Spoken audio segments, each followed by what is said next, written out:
Soyez richement bénis au nom puissant de Jésus de Nazareth. Nous sommes le 3e jour de notre programme de prière, de retraite spirituelle.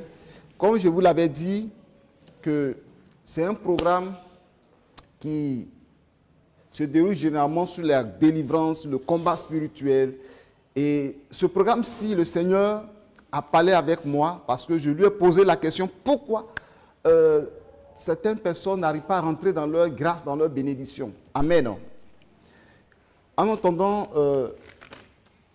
celui qui va programmer 2 Chroniques chapitre 29, verset 25, il va programmer. Pourquoi? Et le Seigneur a permis que je dialogue avec lui, et une communion avec lui. Nous avons échangé, nous avons parlé, et ça a permis de pouvoir comprendre certaines choses. Amen. Ok. Je vais mettre un peu de l'ordre. Si un enfant pleure, fais sortir l'enfant. Vous comprenez? C'est-à-dire la maman sort avec l'enfant, et parce que tout ce qu'on fait, les bruits rentrent dedans. Le petit bruit, ça rentre. Voilà. Maintenant, si l'enfant se tait, vous pouvez rentrer. Gloire à Jésus. Amen. Que le Seigneur vous bénisse. Amen. Oui, c'est ton micro. Régie, vous regardez, écoutez si son micro passe, hein, il va lire. 2 Chroniques, chapitre 25. 2 Chroniques, des luttes et des âpres, selon l'ordre de David, transmis par ses prophètes. Amen, c'est bon. Amen. Dans la maison de l'Éternel, avec des cymbales, des luttes et des harpes, selon l'ordre de David, de Gad, le voyant du roi, et de Nathan, le prophète, car c'était un ordre de l'Éternel transmis par ses prophètes. Je vais vous expliquer pourquoi certaines personnes n'arrivent pas à rentrer la bénédiction, quoique elles sont avec un prophète. Alléluia. Je vous l'explique. Parce qu'ils n'écoutent pas la voix du prophète. Ces hommes et ces femmes n'écoutent pas la voix du prophète. Le ministère le plus difficile, excusez-moi, que les autres ministères ne se fâchent pas contre moi, selon moi, c'est le ministère du prophète.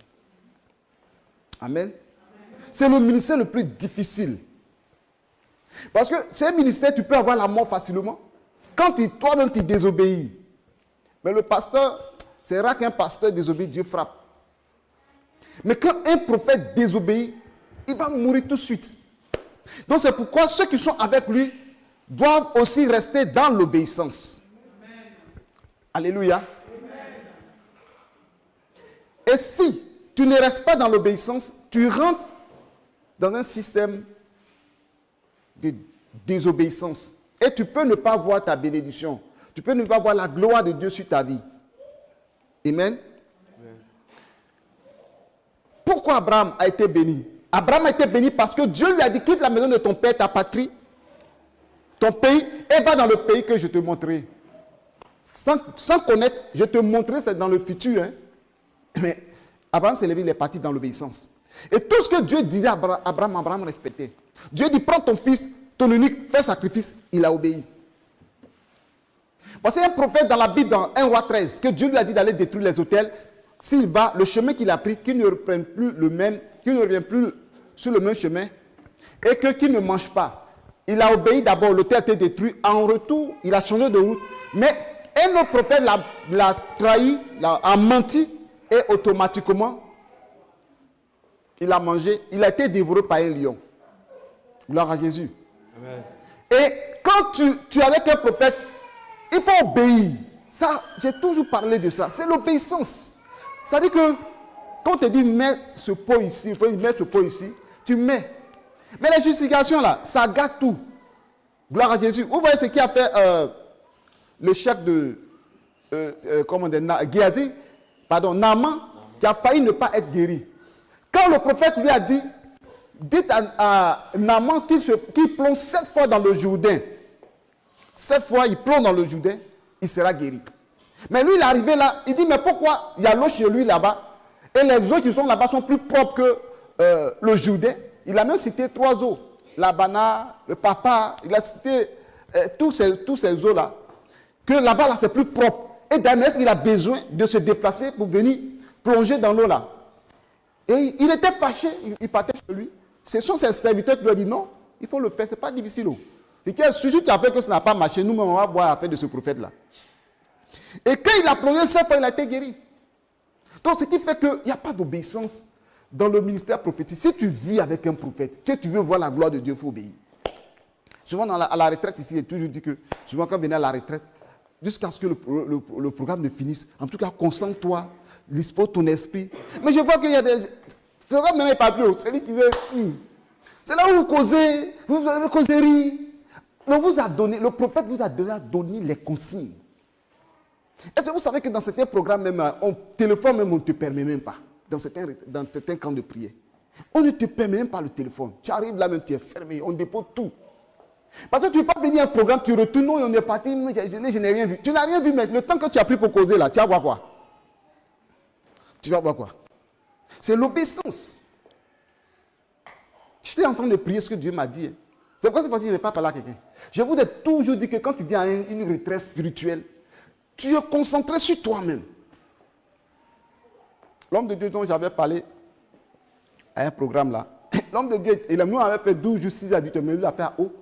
Le programme finit s'asseoir quelque part là-bas, seul. Mais il a été exaucé pendant le programme. Exaucé, le 4e jour, il a été exaucé. Il pouvait même rentrer. Le sujet pour lequel il était venu, il a été exaucé le 4e jour. Mais comme c'est une alliance 12, il a fait jusqu'au bout. Donc quand on dit retraite spirituelle, tu viens chercher la face de Dieu. On dit retraite, on se retire des bruits, on se retire des causeries, on se retire de tout ce qui est convoitise et on vit dans la présence de Dieu. Après une prédication, la direction, ce que le dirigeant a donné, tu prends les versets bibliques. Le prédicateur a donné, tu prends les versets bibliques, tu te mets dans un coin. Ici, le coin est vaste, tu te mets quelque part, tu intercèdes, tu pries. Ici, le passage que notre bien-aimé vient de lire, David étant roi, et il a placé quoi? L'arpe. Il a placé dans le temple les cymbales, les luttes, tout ce qui est dans l'instrument de musique. Et il a tout organisé. Quand les gens sont venus, on dit, ah, David a bien fait. Donc chacun connaît son poste. Ce n'est pas David. David était quelqu'un qui écoutait les prophètes. Gad le voyant.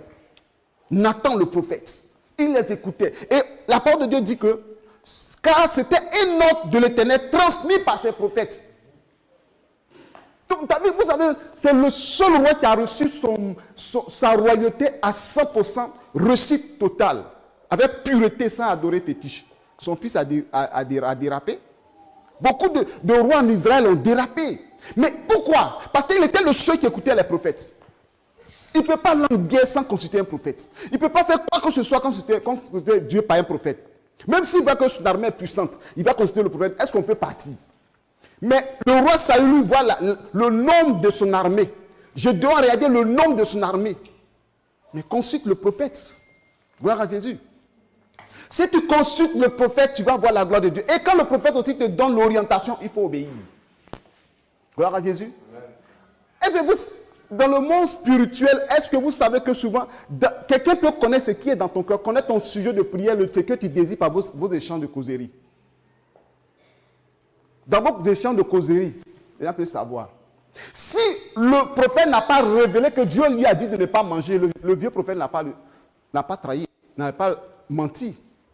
On lui a dit, ah voilà ce qu'il a dit, que le roi lui a donné à manger, il dit il ne mange pas, que Dieu lui dit de ne pas manger. Est-ce qu'il a été obligé de dire au roi qu'il ne mange pas? Il peut dire simplement que je connais ma mission, je rentre. Non, il faut manger, non, je rentre. Dieu m'a dit que, c'est ce que tue les prophètes.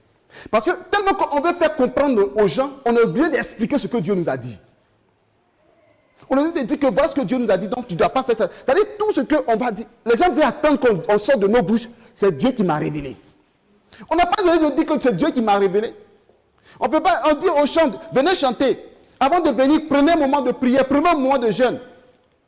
Tu vas me demander si c'est Dieu qui m'a révélé d'abord de prendre un moment de jeûne. Ce sont des choses qui sont bibliques. Un exemple que je donne, ce n'est pas parce que j'ai dit ça. Alléluia. Voilà pourquoi nous ne sommes pas bénis. Parce que vous, si tu veux réussir avec un prophète, il ne faut pas écouter les ondits. Oh, je ne sais pas quoi, mon corps me brûle. Amen. Regardez dans la Bible, Élisée était avec Élie. Lorsque le jour où Élie devait partir, les fils du prophète, il dit bien les fils du prophète, les prophètes, les enfants spirituels, les disciples, leur père, on dit que Dieu a révélé qu'aujourd'hui Élie va partir au ciel. Quand ça est tombé dans leurs oreilles, ils sont partis attendre Élie et Élisée. Il dit, hey, toi là, tu ne sais pas qu'aujourd'hui ton maître va se enlever. Il dit, je le sais, taisez-vous. Je crois 2 ou 3 fois. Il voulait le distraire, il dit, je le sais, taisez-vous. Il dit, il va partir derrière l'autre, tu vas rester là-bas. Il dit, je le sais, taisez-vous. Il est parti, il est revenu. Si vous voulez écouter les gens. Donc quand vous venez à la retraite spirituelle, je vais poser maintenant des conditions. Celui qui vient et te dit, on ne parle pas que tu te mets à causer des causeries là. Je te fais sortir, tu t'en vas maintenant. Alléluia. Non, il n'y a rien à faire. Parce que un prophète, si tu n'obéis pas à le prophète, tu l'exposes à la mort. C'est clair. Tu l'exposes à la mort. C'est pas si tu as tué Moïse. Dieu croyait en Dieu, il va faire tout. Il a fait des miracles à traverser l'eau, la mer Rouge. Ils ont traversé la mer Rouge. Ils avaient nourriture, ils avaient faim, il a donné la manne. Ils vont tout. À un moment donné, ils ont faim encore, ils ont soif. Il dit, Moïse, on veut boire l'eau. Moïse a patienté. Dieu ne m'a pas encore dit qu'est-ce qu'on doit faire. Moïse, on a soif. Moïse, on a soif. Moïse, on a soif. Attendez d'abord, c'est Dieu qui parle. Tant qu'il ne m'a pas donné l'ordre, je ne peux pas dire quelque chose. Je lui ai fait la suggestion, vos sujets, leurs requêtes, il ne m'a pas encore répondu. Oh Moïse, nous on veut boire de l'eau, on souffre, tu nous as fait sortir de là-bas parce que on souffre aujourd'hui. En Égypte, on buvait de l'eau. Mais ici, là, il y a comment? Oh, mon enfant veut mourir, mon enfant veut mourir, mon enfant a soif. Moïse était dans la colère, dans les trous. Il prend, Dieu lui dit, bon, va Moïse, va parler au rocher. Cette fois-ci, il ne faut pas frapper au rocher. Et quand la Bible nous dit, lorsqu'il est arrivé, amen, tellement il y avait des bruits, il a frappé le rocher. Dieu dit, ce que tu as fait là, tu ne vas pas rentrer en Canaan. Moïse, ça m'a prié. Seigneur, pardonne-moi, je ne veux plus refaire. Il dit, non, descends Moïse, tu ne vas pas rentrer. Il revient encore, Seigneur, tu sais, c'est le peuple qui a fait. Dieu a crié sur lui, il dit, assez, ne me parle plus de cette affaire. Quelqu'un qui dit assez, il va parler dans la joie, c'est dans la colère. Il dit, bon, tout ce que je peux faire, monte sur la montagne. Il est monté, il dit, regarde, tout ce que tu vois, Canaan, là, le pays où coule le lait et le miel, là, tes pieds ne vont pas fouler, mais regarde, quand Moïse a regardé, c'était un endroit très beau. Moïse n'est plus redescendu, il est mort là-bas. Quand il est mort, Satan est venu prendre son corps. Comme un prophète Moïse, Satan va prendre son corps. C'est que si on veut regarder même là, si ce n'était pas la grâce de Dieu, Moïse partait en enfer.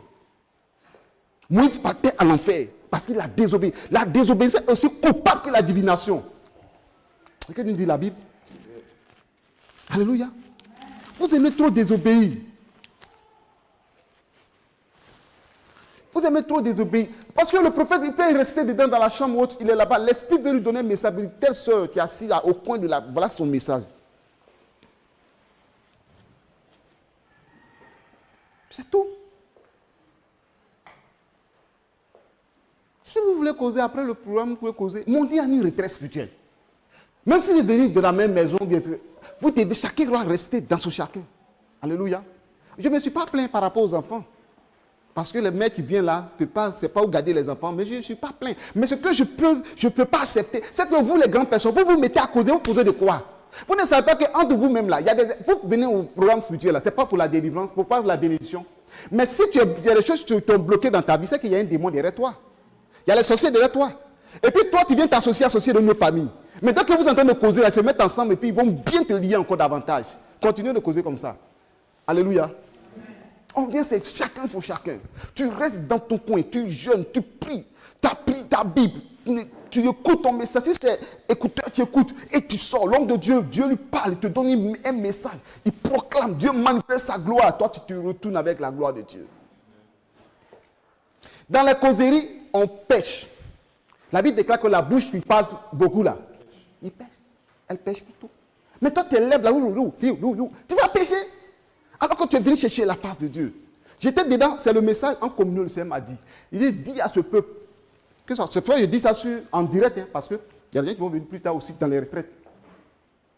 Quand ils vont venir en ce lieu-là, qu'ils se taisent, qu'ils apprennent à se concentrer. Je vais vous donner un exemple simple.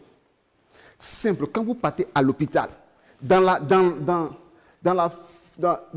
la tente là, est-ce que vous qui êtes dans dans la file d'attente là, est-ce que vous êtes en train de causer? Ah, moi-même, c'est pas ton enfant qui est malade, ou bien toi-même tu es malade là. C'est pas ça que tu t'intéresses. Vous répondez, moi, C'est ça. c'est ça. Tu es à l'hôpital et puis tu dis, ouais, voilà ma été, ça l'a marié, ça là, c'est pas bon, hein? Docteur là, il est bon, il n'y a pas de problème. Et toi aussi, toi tu as mal au ventre, mal de ventre comme ça, là, vraiment, ça m'a fatigué. Est-ce que tu as pris de Doliprane avant de venir? Tu es docteur? Alléluia. Tu es concentré. Comment ton tour va arriver? Même pour aller aux toilettes, pour ne pas que quelqu'un prenne ta place, tu fais un effort pour garder ça. Vérité. Mais vous venez dans la présence de Dieu à l'hôpital divin plutôt, à la médecine divine, à la retraite spirituelle. C'est là que vous ouvrez vos cœurs. Aujourd'hui, il faut que je vous parle. Ce n'est pas n'importe qui que vous causez que la personne va faire une bonne personne. Mais derrière la personne va avoir des démons. Et les démons vont t'attaquer. Il y a des personnes, même là, dès qu'on vient à la retraite, elles prennent des numéros des gens et puis c'est à partir de là qu'elles créent des amitiés. Moi, je suis passé, je vous ai vu causer, mais pas vu le visage de quelqu'un. Je suis rentré dans ma chambre où je suis sorti. Dieu m'a parlé. Alléluia. Amen. Dieu m'a parlé et dit, dis-leur. Et je suis en train de vous dire que le Seigneur vous bénisse. Amen. Et que sa bonne main soit sur vous. Amen.